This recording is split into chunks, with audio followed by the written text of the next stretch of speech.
Hello all of you. मैं Kshitesh Jain, assistant professor, department of commerce, government engineer Kesharwani college Kota. Company law के पिछले lecture में हमने कंपनी के फॉर्मेशन की फर्स्ट स्टेज यानी प्रमोशन और प्रमोटर्स पर चर्चा की थी। इसी डिस्कशन को हम आगे बढ़ाते हैं।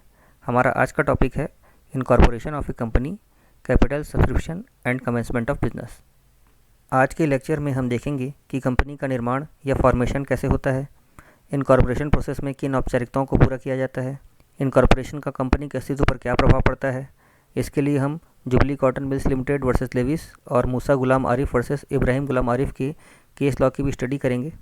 इसके अतिरिक्त हम देखेंगे कि कंपनी के निर्माण के लिए कैपिटल, सब्सक्रिप्शन स्टेज और कमेंसमेंट ऑफ बिजनेस स्टेज में किन बातों का ध्यान रखा जाता है। कंपनी बिजनेस और नेशन का सबसे नया प्रारूप है। इसे व्यवसाय का सबसे अच्छा प्रारूप माना जाता है। यदि हम कंपनी के निर्माण की बात करें तो कंपनी के निर्माण की प्रक्रिया काफ़ी जटिल होती है। कंपनी के निर्माण के लिए बहुत सी कानूनी औपचारिकताओं का पालन करना होता है। कंपनी के फॉर्मेशन को सरल तरीके से समझने के लिए हम इसे 4 भागों में विभाजित कर सकते हैं। पहला प्रमोशन स्टेज, दूसरा इनकॉर्पोरेशन स्टेज, तीसरा कैपिटल सब्सक्रिप्शन स्टेज और चौथा कमेंसमेंट ऑफ बिजनेस स्टेज। एक प्राइवेट कंपनी के निर्माण के लिए इन चारों स्टेजेस में से शुरू की 2 स्टेज को पूरा करना ही पर्याप्त होता है, जबकि एक पब्लिक कंपनी के निर्माण को तब तक पूरा नहीं माना जाता है जब तक कि कंपनी के फॉर्मेशन की चारों स्टेज कंप्लीट नहीं कर ली जाती। प्रमोशन स्टेज कंपनी के निर्माण की पहली स्टेज होती है। इस स्टेज में कंपनी के निर्माण की डिटेल योजना बनाई जाती है और कंपनी के निर्माण के लिए आवश्यक कार्रवाइयाँ की जाती है। प्रमोशन का काम करने वाले व्यक्तियों को प्रमोटर कहा जाता है। पिछले लेक्चर में हमने देखा था कि प्रमोटर के द्वारा कौन कौन से कार्य किए जाते हैं, प्रमोटर्स के क्या अधिकार हैं, प्रमोटर्स के क्या दायित्व हैं, प्रमोटर की लीगल पोजीशन क्या होती है। इसके अतिरिक्त हमने देखा था कि कंपनी की स्थापना के लिए प्रमोटर्स के द्वारा किए गए प्रारंभिक अनुबंधों की क्या स्थिति होती है। प्रमोशन स्टेज कंपनी के भविष्य के लिए बहुत महत्वपूर्ण स्टेज होती है। प्रमोशन स्टेज में कंपनी के निर्माण के लिए किए जाने वाली सभी प्रारंभिक क्रियाओं को शामिल किया जाता है। कंपनी के निर्माण की दूसरी स्टेज यानी इनकॉर्पोरेशन स्टेज में कंपनी के रजिस्ट्रेशन की क्रियाओं को शामिल किया जाता है। कंपनी के निर्माण की तीसरी स्टेज यानी कैपिटल सब्सक्रिप्शन स्टेज के अंतर्गत कंपनी के द्वारा जनता को शेयर जारी करके पूंजी की व्यवस्था की जाती है। और कंपनी के निर्माण की चौथी स्टेज यानी कमेंसमेंट ऑफ बिजनेस स्टेज के अंतर्गत रजिस्ट्रार ऑफ कंपनी के द्वारा कंपनी के व्यापार को प्रारंभ करने का प्रमाण पत्र जारी किया जाता है। इनकॉर्पोरेशन स्टेज कंपनी के निर्माण की सबसे महत्वपूर्ण स्टेज है। इसके अंतर्गत 4 प्रमुख कार्रवाइयाँ की जाती है। पहला प्रिलिमिनरी एक्टिविटीज़, इसके अंतर्गत कंपनी की स्थापना के लिए प्रारंभिक कार्य किए जाते हैं। दूसरा filing of document with registrar of company, इसके अंतर्गत कंपनी के रजिस्ट्रार को आवश्यक डॉक्यूमेंट्स को सुपुर्द किया जाता है। तीसरा है scrutiny of documents by registrar of company, इसके अंतर्गत रजिस्ट्रार के द्वारा डॉक्यूमेंट्स की जांच पड़ताल की जाती है। और चौथा है certificate of incorporation by registrar of company, इसके अंतर्गत रजिस्ट्रार के द्वारा कंपनी के इनकॉर्पोरेशन का प्रमाण पत्र जारी किया जाता है। कंपनी के इनकॉर्पोरेशन से पहले प्रमोटर्स को बहुत सी प्रारंभिक क्रियाएँ करनी होती हैं। इन प्रारंभिक क्रियाओं के बिना प्रमोशन की कार्रवाई आगे नहीं बढ़ पाती है। इनमें सबसे पहला कार्य होता है कंपनी के रजिस्टर्ड कार्यालय का निश्चय करना। सबसे पहले प्रमोटर्स के द्वारा यह निश्चय किया जाता है कि प्रस्तावित कंपनी का रजिस्टर्ड कार्यालय कहाँ पर स्थित होगा। एक बार यदि उनके द्वारा रजिस्टर्ड कार्यालय का स्थान निश्चित कर लिया जाता है तो उन्हें उसी राज्य के रजिस्ट्रार के पास जाकर इनकॉर्पोरेशन के लिए एप्लीकेशन देनी होती है। प्रमोटर्स का दूसरा महत्वपूर्ण कार्य है प्रस्तावित कंपनी का नाम निश्चित करना। इसके लिए कंपनी एक्ट में कुछ प्रतिबंध भी लगाए गए हैं। जैसे प्रमोटर्स जिस कंपनी की स्थापना करना चाहते हैं उसका नाम किसी वर्तमान कंपनी के नाम से मिलता जुलता नहीं होना चाहिए और केंद्र सरकार की दृष्टि में वह नाम आपत्तिजनक नहीं होना चाहिए। एक बार यदि कंपनी का नाम निश्चित कर लिया जाता है और उसके लिए कंपनी के रजिस्ट्रार से अनुमति मिल जाती है तो प्रमोटर्स को 6 महीने के भीतर ही इनकॉर्पोरेशन की कार्रवाई को कंप्लीट कर लेना चाहिए। अगर 6 महीने के भीतर इनकॉर्पोरेशन की कार्रवाई कंप्लीट नहीं की जाती तो रजिस्ट्रार के द्वारा उस नाम को किसी अन्य कंपनी को अलॉट भी किया जा सकता है। यदि प्रमोटर्स किसी ऐसी कंपनी की स्थापना करना चाहते हैं जिसके लिए industries development and regulation act 1951 के अंतर्गत उद्योग विभाग की अनुमति की आवश्यकता है तो इसके लिए प्रमोटर्स को इनकॉर्पोरेशन के पहले उद्योग विभाग से लाइसेंस प्राप्त करना होता है। प्रस्तावित कंपनी का व्यवसाय भविष्य में सुचारू रूप से संचालित हो सके इसके लिए प्रमोटर्स को इनकॉर्पोरेशन के पहले कुछ प्रारंभिक कॉन्ट्रैक्ट भी करने होते हैं। ये कॉन्ट्रैक्ट अंडरराइटर्स, सेलर्स और ब्रोकर्स के साथ किए जाते हैं। इसके अतिरिक्त प्रमोटर्स को कंपनी के 2 महत्वपूर्ण दस्तावेज मेमोरेंडम ऑफ एसोसिएशन और आर्टिकल ऑफ एसोसिएशन, जिन्हें हम पार्षद सीमा नियम और पार्षद अंतर नियम भी कहते हैं, उन्हें तैयार करना होता है। इसके लिए प्रमोटर्स को वैधानिक सलाहकारों जैसे company secretary, chartered accountant, auditors, advocates और अकाउंटेंट्स की नियुक्ति भी करनी होती है। इनकॉर्पोरेशन के पहले जब प्रमोटर्स के द्वारा सभी प्रारंभिक क्रियाएं कंप्लीट कर ली जाती हैं और सभी आवश्यक डॉक्यूमेंट्स तैयार कर लिए जाते हैं तो सेकंड स्टेज में उन्हें कंपनी के इनकॉर्पोरेशन के लिए रजिस्ट्रार ऑफ कंपनी के सामने उन डॉक्यूमेंट्स को फाइल करना होता है।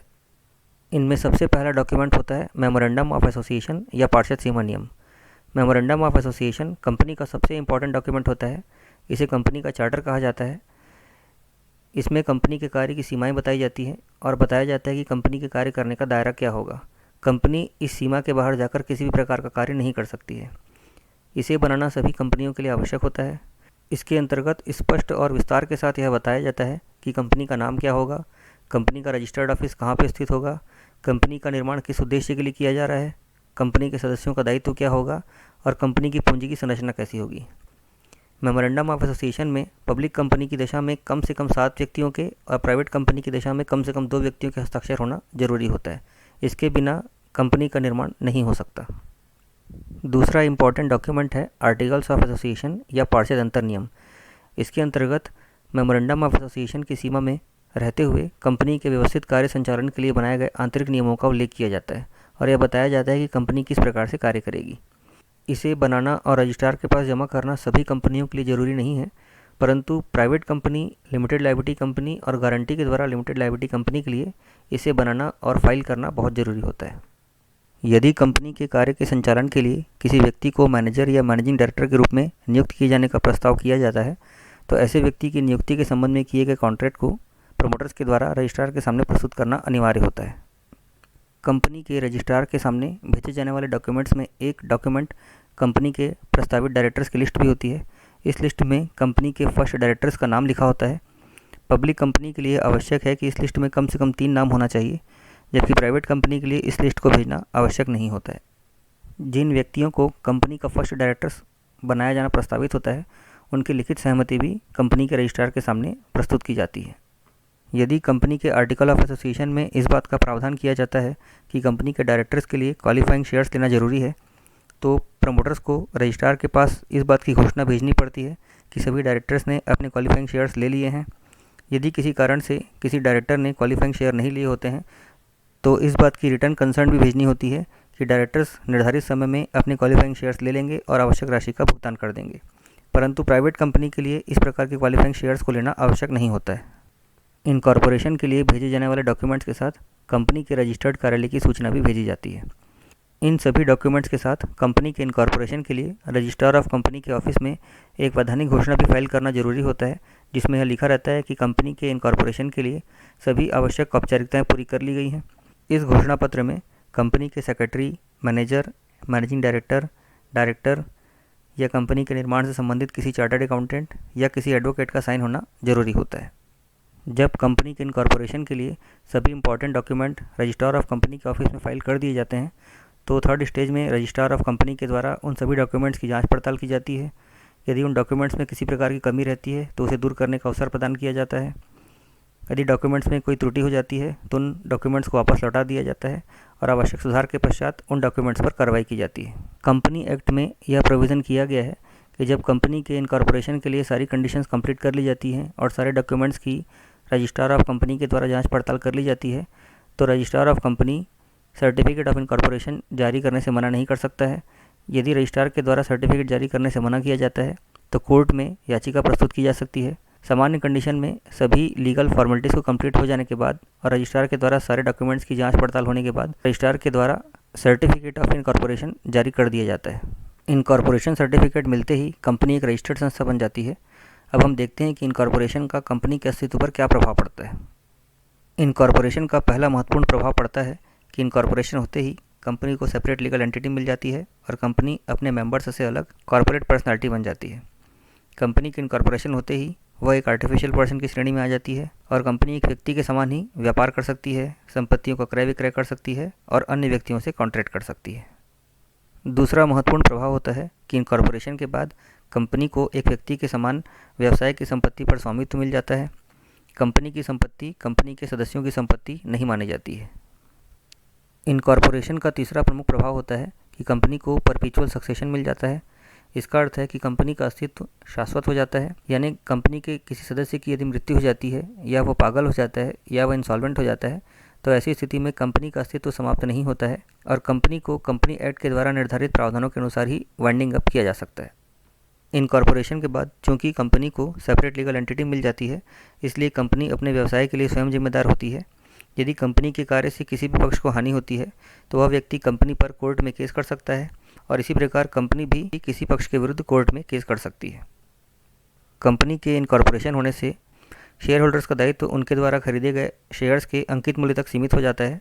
यदि कंपनी को हानि हो जाती है तो कंपनी के ऋणदाता शेयर होल्डर्स की व्यक्तिगत संपत्ति में हस्तक्षेप नहीं कर सकते हैं। उदाहरण के लिए कंपनी के द्वारा शेयर कैपिटल के रूप में यदि 1 लाख रुपए की मांग की जाती है और किसी शेयर होल्डर के द्वारा 80,000 रुपये का भुगतान कर दिया जाता है, तो भविष्य में कंपनी को हानि होने पर या कंपनी के द्वारा मांग किए जाने पर वह अपनी शेष राशि 20,000 रुपये के लिए ही उत्तरदायी होता है। इससे अधिक की राशि के लिए उससे मांग नहीं की जा सकती। इनकॉर्पोरेशन के बाद पब्लिक कंपनी में शेयर होल्डर्स अपने शेयर्स का ट्रांसफ़र किसी भी व्यक्ति के पक्ष में कर सकते हैं। यदि किसी व्यक्ति को शेयर्स या इसी प्रकार से डिवेंचर्स का ट्रांसफ़र किया जाता है तो उसे भी कंपनी में वही अधिकार प्राप्त होते हैं जो कि पहले शेयर होल्डर को मिले हुए थे। अब हम सर्टिफिकेट ऑफ इनकॉर्पोरेशन का कंपनी के अस्तित्व पर क्या प्रभाव पड़ता है, इसे समझने के लिए 2 केस लॉ की स्टडी करते हैं। पहला केस है Jubilee Cotton Mills Limited versus Lewis. यह 1924 का केस है जो कंपनी के इनकॉर्पोरेशन की डेट से संबंधित है। आप सभी इन डेट्स को बड़े ध्यान से देखिएगा। सबसे पहले प्रपोज्ड कंपनी के रजिस्ट्रेशन के लिए 6 जनवरी को अप्लाई किया गया और इसके बाद 7 जनवरी को कंपनी के द्वारा लेविस के पक्ष में शेयर्स का अलॉटमेंट कर दिया गया। रजिस्ट्रार ऑफ कंपनी के द्वारा 8 जनवरी को इनकॉर्पोरेशन सर्टिफिकेट जारी किया गया। आप सोच रहे होंगे कि ऐसा नहीं हो सकता, क्योंकि जब रजिस्ट्रार ऑफ कंपनी के द्वारा 8 जनवरी को इनकॉर्पोरेशन सर्टिफिकेट जारी किया गया है तो उसके पहले कंपनी शेयर्स का अलॉटमेंट कैसे कर सकती है। क्योंकि कंपनी के इनकॉर्पोरेशन के पहले कंपनी का अस्तित्व नहीं माना जा सकता है, इसलिए कंपनी के द्वारा लेविस के पक्ष में शेयर्स का अलॉटमेंट किया जाना कानूनन गलत है। रजिस्ट्रार ऑफ कंपनी से एक गलती हो गई कि भले ही कंपनी का रजिस्ट्रेशन 8 जनवरी को हुआ, पर इनकॉर्पोरेशन सर्टिफिकेट में जो डेट मेंशन की गई थी वह थी 6 जनवरी।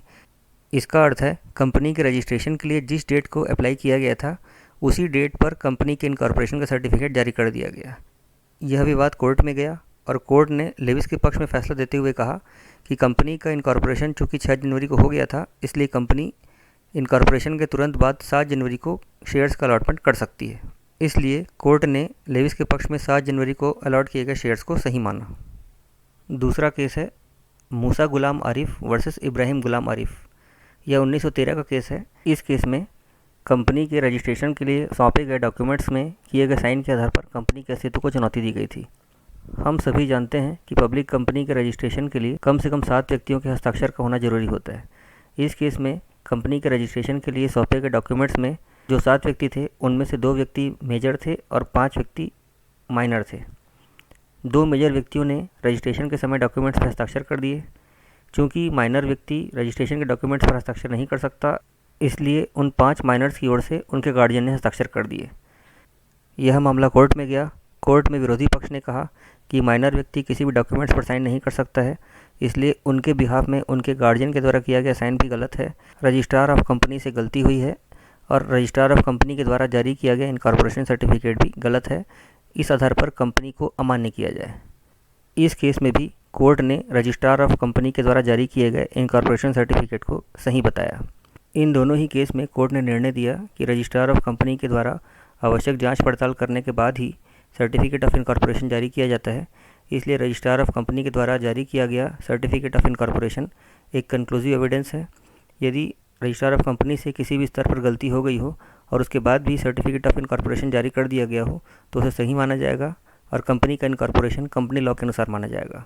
एक बार सर्टिफिकेट ऑफ इनकॉर्पोरेशन जारी होने के बाद कंपनी की वैलिडिटी पर किसी प्रकार का प्रश्न नहीं किया जा सकेगा। इसलिए इनकॉर्पोरेशन सर्टिफिकेट को कंपनी के अस्तित्व का निर्णायक साक्ष्य या कंक्लूसिव एविडेंस माना जाता है। इस प्रकार सर्टिफिकेट ऑफ इनकॉर्पोरेशन के निर्गमन की डेट ही कंपनी के रजिस्ट्रेशन की डेट मानी जाती है। इनकॉर्पोरेशन के पहले यदि किसी स्तर पर अनियमितता हो गई हो या कोई चूक हो गई हो तो उससे कंपनी के इनकॉर्पोरेशन को व्यर्थ नहीं माना जाता है और इनकॉर्पोरेशन सर्टिफिकेट जारी होने के बाद कंपनी के अस्तित्व पर कोर्ट में कोई केस नहीं उठाया जा सकता है। इनकॉर्पोरेशन होने के बाद चूँकि कंपनी की सेपरेट लीगल एंटिटी हो जाती है, इसलिए कंपनी का अस्तित्व उसके सदस्यों के अस्तित्व से अलग हो जाता है। इसलिए कंपनी और उसके सदस्य आपस में एक अनुबंध के तहत बंधे हुए माने जाते हैं। यदि कंपनी के मेंबर्स के द्वारा कंपनी से कोई धन लिया गया हो तो उसे कंपनी का लोन माना जाता है। इसके अतिरिक्त इनकॉर्पोरेशन से पहले किए गए किसी भी एग्रीमेंट के लिए कंपनी बाध्य नहीं होती है। इनकॉर्पोरेशन हो जाने के बाद कंपनी को अपने व्यवसाय के संचालन के लिए पूंजी की आवश्यकता होती है। पब्लिक कंपनी अपने लिए आवश्यक पूंजी या तो अपने निजी साधनों से प्राप्त कर सकती है या फिर शेयर्स या डिवेंचर्स को क्रय करने के लिए जनता को आमंत्रित कर सकती है। इसके लिए कंपनी के द्वारा प्रॉस्पेक्टस जारी किया जाता है। प्रॉस्पेक्टस के माध्यम से जनता को कंपनी के शेयर्स या डिवेंचर्स को परचेस करने के लिए आमंत्रित किया जाता है। शेयर्स खरीदने के लिए बैंकों के माध्यम से जनता से एप्लीकेशन मंगाए जाते हैं। यदि जनता के द्वारा निर्धारित सीमा से अधिक शेयर्स के लिए अप्लाई किया जाता है तो अतिरिक्त शेयर्स की राशि को जनता को वापस कर दिया जाता है। जब कंपनी को मिनिमम सब्सक्रिप्शन की राशि मिल जाती है तो बोर्ड ऑफ डायरेक्टर्स के द्वारा शेयर्स अलॉट करने के लिए प्रस्ताव पारित किया जाता है और जनता को शेयर सर्टिफिकेट जारी कर दिए जाते हैं। Security exchange board of India के निर्देश के अनुसार कंपनी के मिनिमम सब्सक्रिप्शन की राशि कंपनी के टोटल सब्सक्रिप्शन की 90% होती है। यदि कंपनी के प्रॉस्पेक्टस के जारी होने के 120 दिन के बाद भी मिनिमम सब्सक्रिप्शन की राशि नहीं मिल पाती है तो जनता के एप्लीकेशन की राशि को वापस लौटा दिया जाता है। क्योंकि पब्लिक कंपनी जनता को शेयर्स खरीदने के लिए आमंत्रित कर सकती है और जनता को शेयर्स जारी कर सकती है, इसलिए पब्लिक कंपनी के व्यापार प्रारंभ करने के लिए कैपिटल सब्सक्रिप्शन की स्टेज को पूरा करना जरूरी होता है।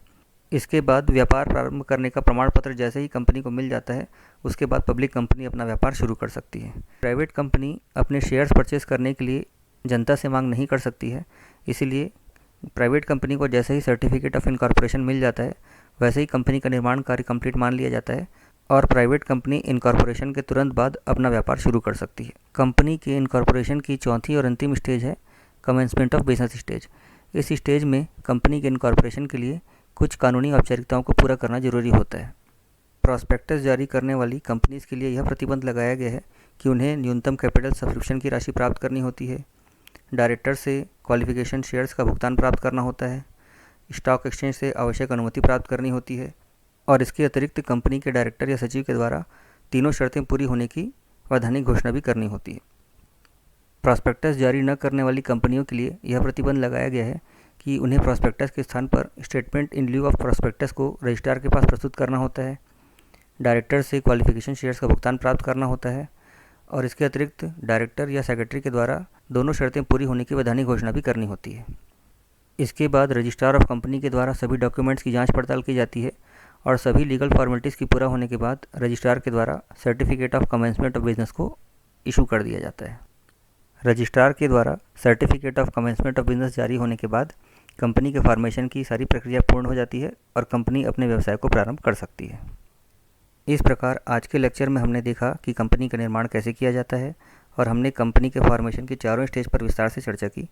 अगले लेक्चर में हम कंपनी एक्ट और दूसरे बहुत से एजुकेशनल टॉपिक्स पर डिस्कशन करेंगे। तब तक के लिए keep share, keep watching, thank you.